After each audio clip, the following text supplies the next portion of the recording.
Sequoia, the great Cherokee, said, we must all learn to walk in balance and harmony with everything.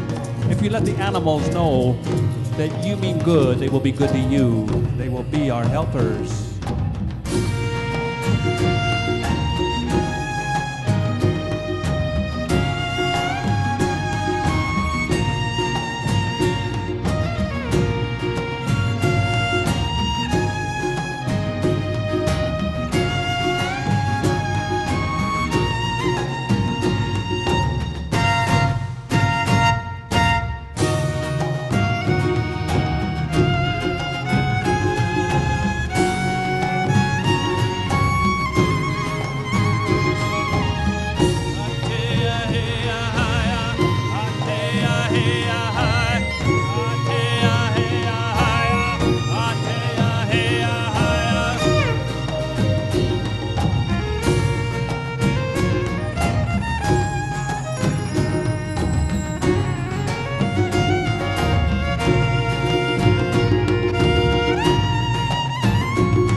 Dallas Chief Eagle, the Lakota Holy Man.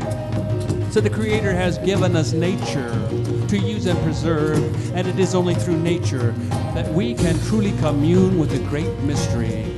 His people believe that the Creator had breathed the same breath into all living things, creating all things sacred, and that everything in nature spoke.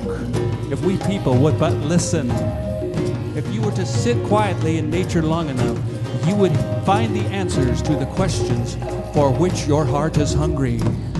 Our indigenous ancestors believed we were not put here on the land to be parasites and live off of it, but to live in the land and the land in us, or we don't survive. And for those that believe this way, that is how we worship the Creator. That is the only worship of God there is.